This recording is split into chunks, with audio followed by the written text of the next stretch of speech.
Hello and welcome. My name is Alan, and today we are back with more The Diary of Anne Frank. So, yeah, and still having trouble just getting along with her parents, especially her mother. And in the last episode, she also talks a bit about the challenges she faces growing up being a young woman. So, with that said, let's get into today's episode.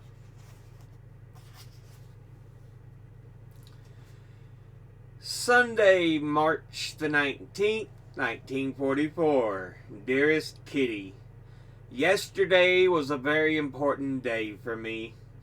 After lunch, everything was as usual. At 5, I put on the potatoes and Mother gave me some blood sausage to take to Peter. I didn't want to do it at first, but I finally went. He wouldn't accept this sausage, and I had the dreadful feeling it was still because of the argument we'd had about distrust. Suddenly, I couldn't bear it a moment longer, and my eyes filled with tears. Without another word, I returned the platter to Mother and went to the bathroom to have a good cry.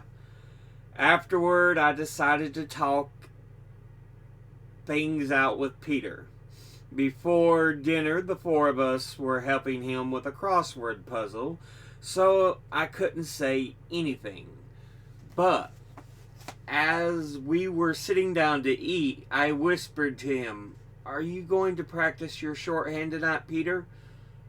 "No," was his reply.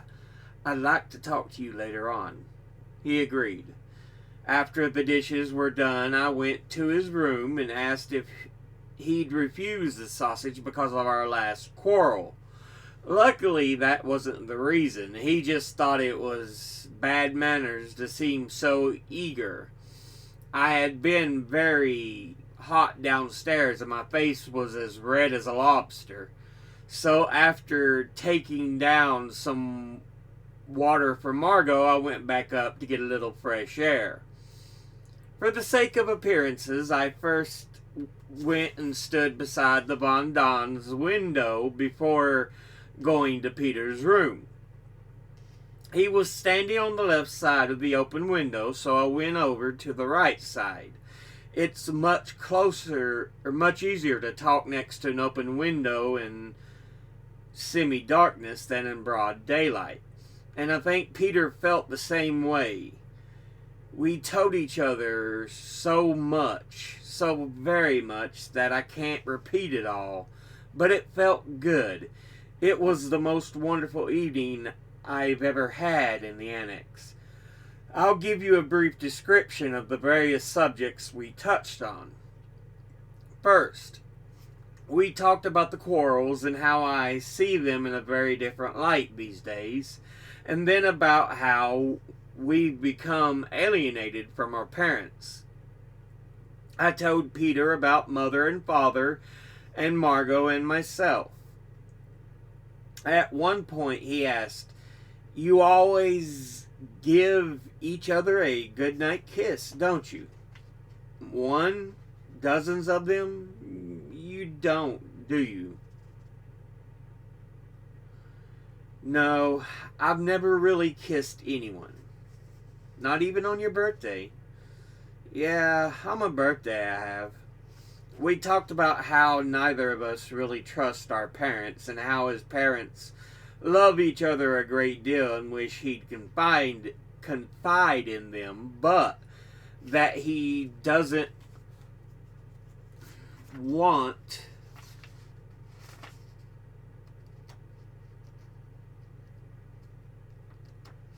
sorry, the pages got stuck together.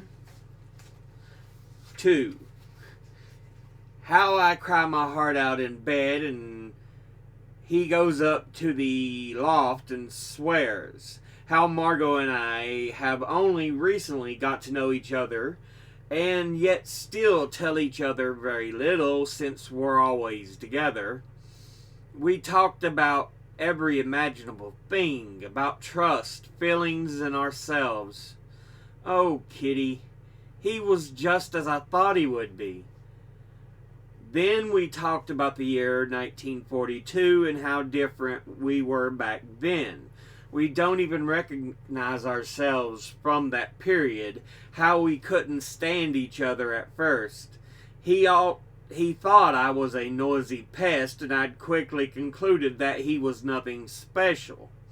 I didn't understand why he didn't flirt with me, but now I'm glad. He also mentioned how he often used to retreat to his room. I said that my noise and exuberance and his silence were two sides of the same coin, and I also like peace and quiet, but don't have anything for myself alone, except my diary, and that everyone would rather see the back of me, starting with Mr. Dussel, and that I don't always want to sit with my parents. We discussed how glad he is that my parents have children, and how glad I am that he's here. How I now understand his need to withdraw in his relationship to his parents, and how much I'd like to help him when they argue. But you're always a help to me, he said. How? I asked, greatly surprised. By being cheerful. That was the nicest thing he said all evening. He also told me that he didn't mind my coming to his room the way he used to. In fact, he liked it. I told him that all of Father's and Mother's pet names were meaningless, that a kiss here and there didn't automatically lead to trust. We also talked about doing things your own way, the diary, loneliness, and the difference between everyone's inner and outer selves, my mask, etc. It was wonderful. He must have come to love me as a friend, and for the time being, that's enough. I'm so grateful and happy I can't find the words. I must apologize, Kitty, since my style is not up to my usual standard today. I've just written whatever came into my head.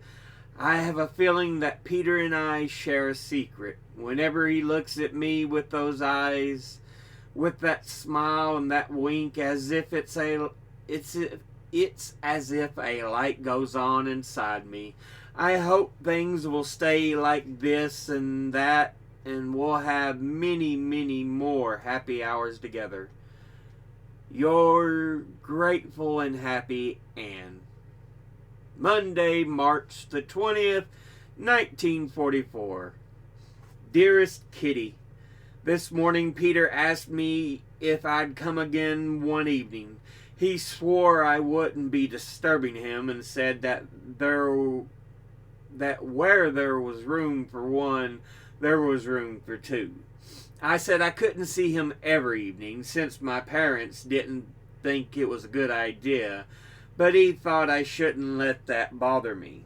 So I told him I'd like to come some Saturday evening, and also asked him if he'd let me know when you could see the moon. Sure, he said. Maybe we can go downstairs and look at the moon from there. I agreed. I'm not really so scared of burglars. In the meantime, a shadow has fallen on my happiness. For a long time I've had the feeling that Margot likes Peter. Just how much, I don't know. But the whole situation is very unpleasant. Now every time I go see Peter, I'm hurting her, without meaning to. The funny thing is that she hardly lets it show. I know I'd be insanely jealous, but Margot just says I shouldn't feel sorry for her. I think it's so awful that you've become the odd one out, I added. I'm used to that, she replied, somewhat bitterly. I don't dare tell Peter. Maybe later on, but he and I need to discuss so many other things first. Mother gave me a warning tap last night, which I deserved. I mustn't carry my indifference and contempt for her too far. In spite of everything, I should try once and again to be friendly and keep my remarks to myself. Even Pim isn't as nice as he used to be. He's been trying not to treat me like a child, but now he's much too cold. We'll just have to see what comes of it. He's warned me that if I don't do my algebra, won't get any tutoring after the war. I could simply wait and see what happens, but I'd like to start again, provided I get a new book. That's enough for now. I do nothing but gaze at the moon, and I'm filled to overflowing. Yours, Anne M. Frank. Evidence of Margot's goodness. I received this today, March the 20th, 1944. And yesterday when I said I wasn't jealous of you, I was being entirely honest. The situation is this. I'm not jealous of either you or Peter. I'm just sorry I haven't found anyone with whom to share my thoughts and feelings, and I'm not likely to in the near future. But that's why I wish from the bottom of my heart that you will both be able to place your trust in each other. You're already missing out on so much more, things other people take for granted. On the other hand, I'm certain I'd never have gotten so far with Peter because I think I'd need to feel very close to a person before I could share my thoughts. I'd wanted to have the feeling that he understood me, though, and through and through, even if I didn't say much. For this reason, it would have to be someone I felt was intellectually superior to me, and that isn't the case with Peter. But I can imagine you're feeling close to him. So there's no need for you to reproach yourself because you think you're taking someone or something I was entitled to. Nothing could be further from the truth. You and Peter have everything to gain by your friendship. My answer. Dearest Margot, your letter was extremely kind, but I still don't feel completely happy about the situation, and I don't think I ever will. At the moment, Peter and I don't trust each other as much as you seem to think.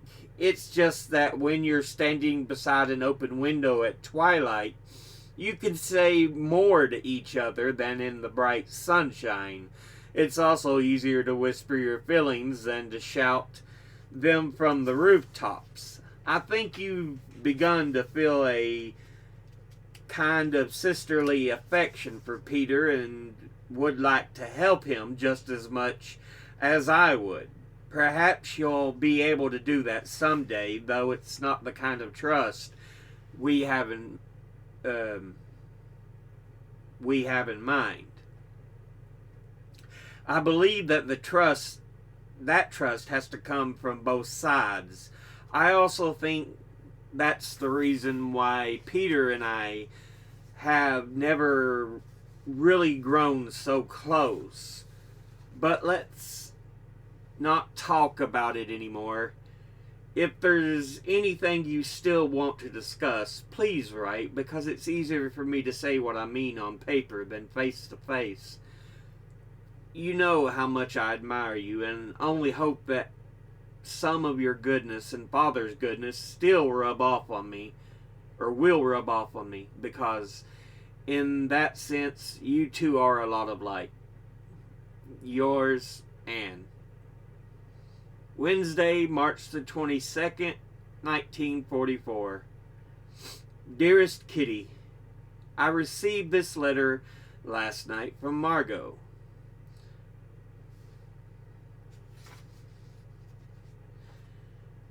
Dear Anne, after your letter of yesterday, I have the unpleasant feeling that your conscience bothers you whenever you go to Peter's to work or talk.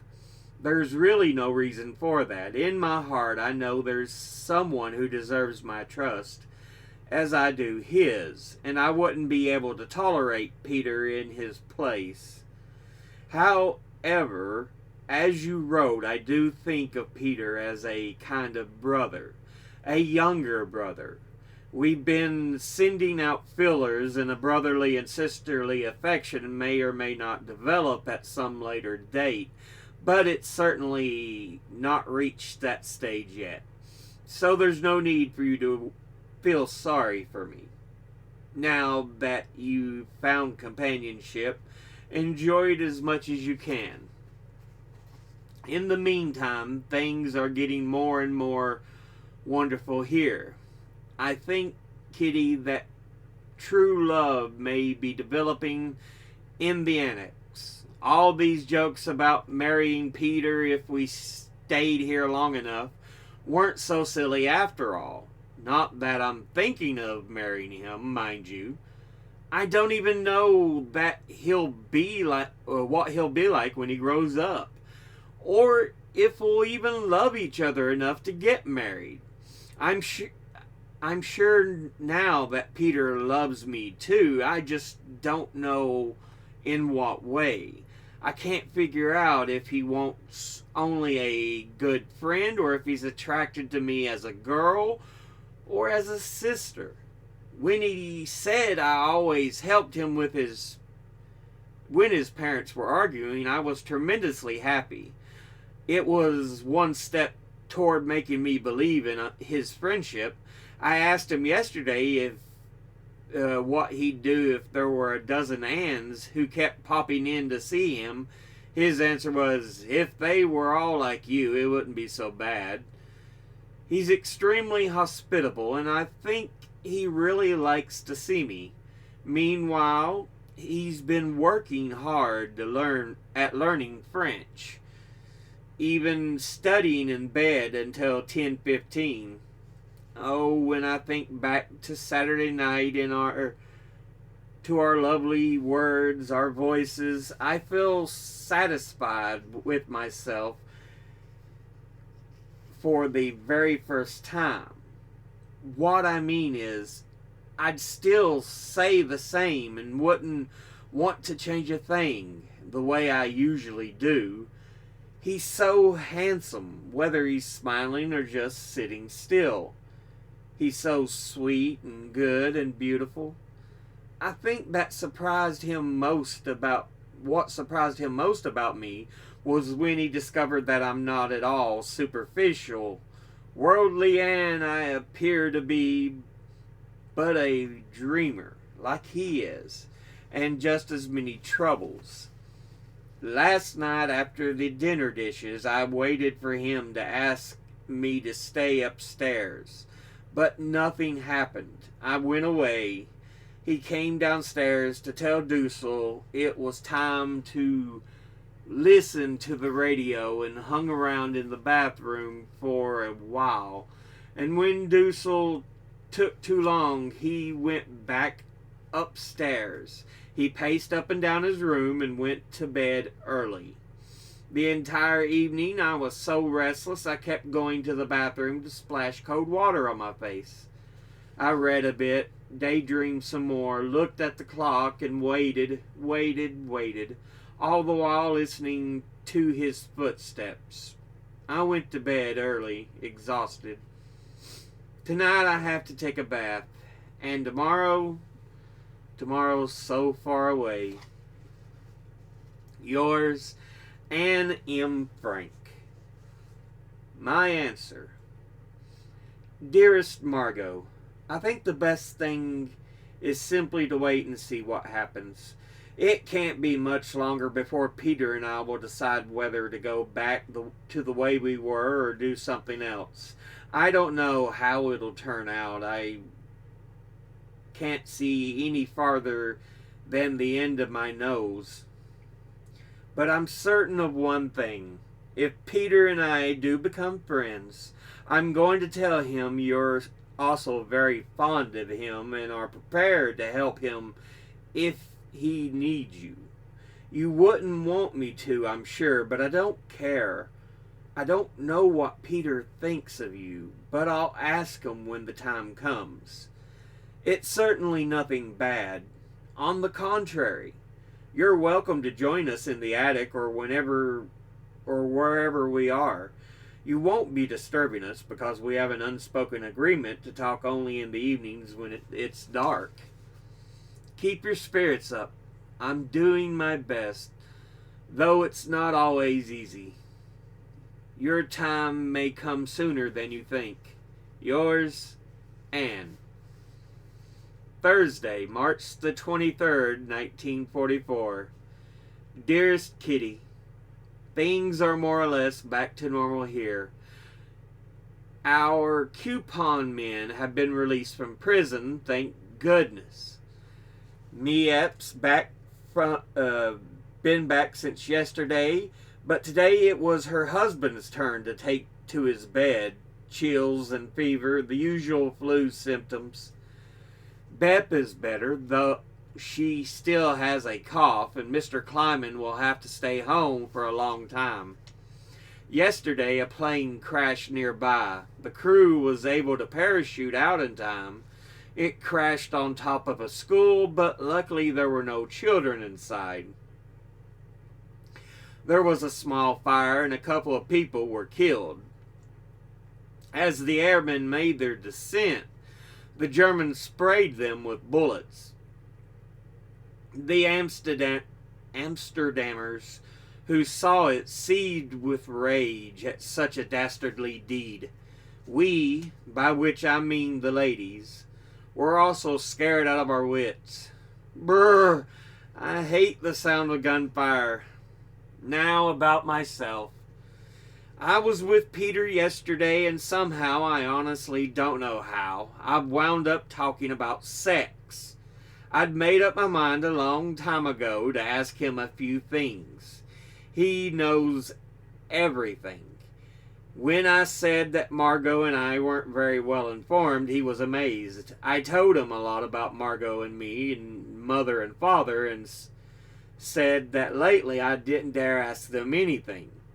He offered to enlighten me, and I gratefully accepted. He described how contraceptives work, and I asked him very boldly how boys could tell they were grown up. He had to think about that one. He said he'd tell me tonight. I told him what had happened to Jacques, and said that Jacques, and said that girls were very defenseless against strong boys. Well, you don't have to be afraid of me, he said. When I came back that evening, he told me how it is with boys. Slightly embarrassing, but still awfully nice to be able to discuss it with him. Neither he nor I had ever imagined we'd be able to talk so openly to a girl or a boy, respectively, about such intimate matters. I think I know everything now. He told me a lot about what he called Präventivmitteln in German.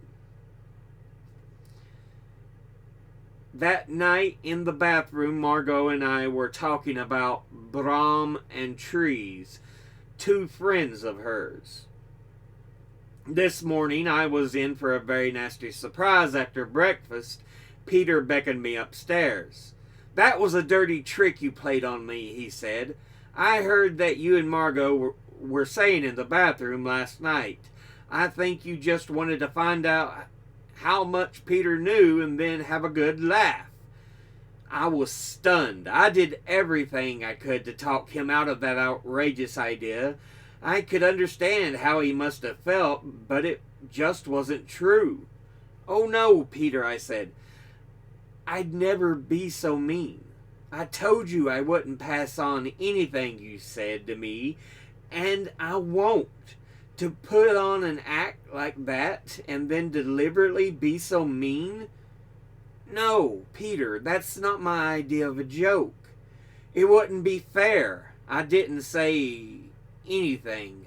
Honest. Won't you believe me? He assured me he did, but I think we'll have to talk about it again sometime. I've done nothing all day but worry about it. Thank goodness he came right out and said what was on his mind. Imagine if he'd gone around thinking I could be that mean. He's so sweet. Now I'll have to tell him everything. Yours, Anne. But we'll go ahead and end the episode there. Yeah. Oh, goodness. So, again, we see Margot and Anne are getting closer. And definitely Anne and Peter are getting closer. And a lot of things are evening out amongst the three of them, the younger people in the annex, the, if you will, the kids, although some of them's in their teens. Let's see, Anne was, I think, 13 or 14, so that would make Margot 16, 17, something like that, because she was 3 years older, so. But yeah.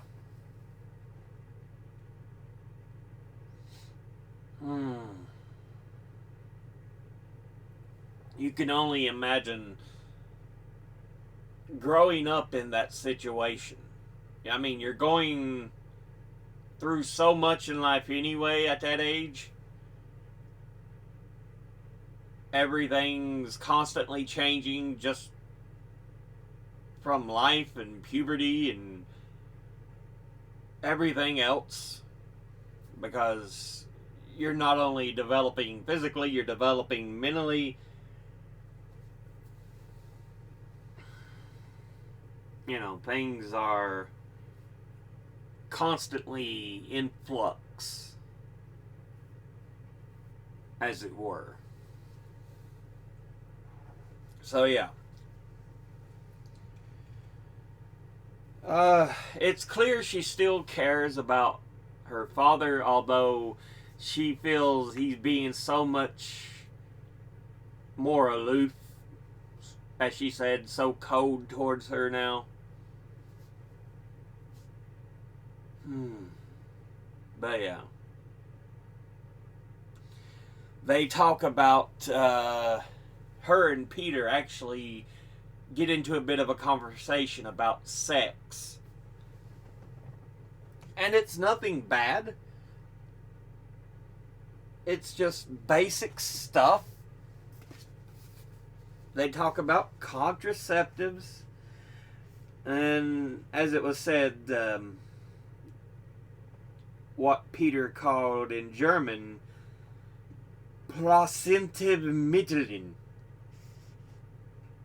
or as the note in the book says here, Preservativmitteln, prophylactics, which is again your condoms, so on,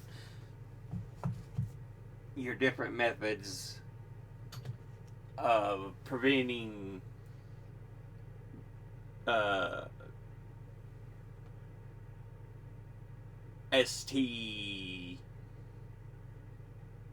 sexually transmitted diseases, STDs, as well as the possibility of, oops, you got a baby now. It's like, and honestly, it's just something that you need to learn anyway. I can't believe so many people were like, it's so sexual, it's got bad things in it, that it was actually on some banned book lists. I'm like, seriously? Seriously?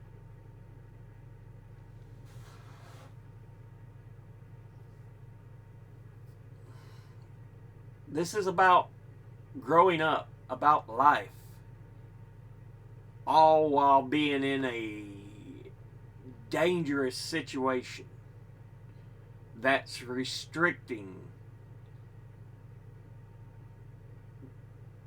any real ability to grow.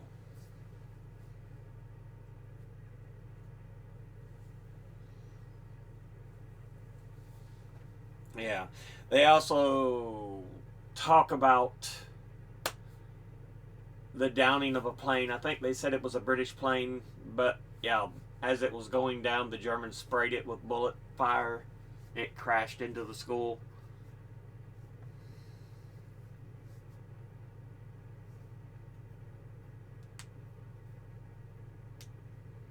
Now, if you're never been to Europe, not from Europe, it's quite literally a skip and a hop to go from the Netherlands, Amsterdam, to the UK. It's not a long distance at all.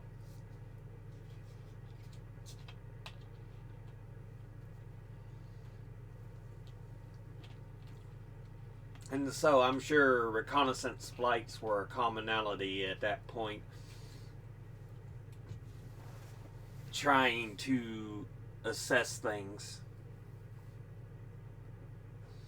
But clearly there's a lot of disagreement, dislike by those in Amsterdam about the German behavior.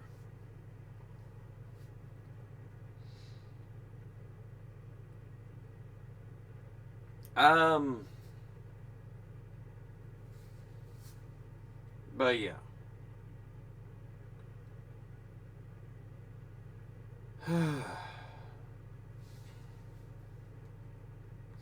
it's interesting, and it's just it's crazy. Let's see. I think I looked at it before, and the last mention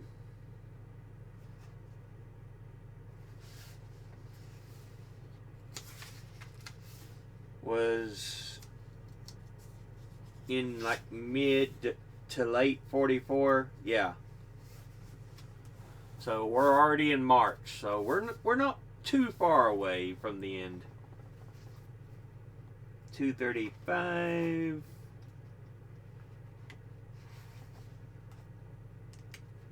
Boop. Boop.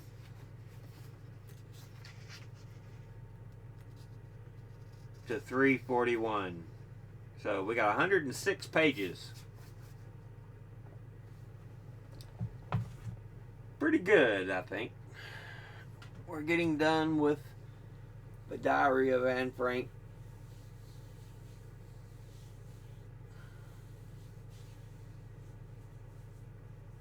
And I have thoughts as far as the next book to use, to read, talk about. But with that said,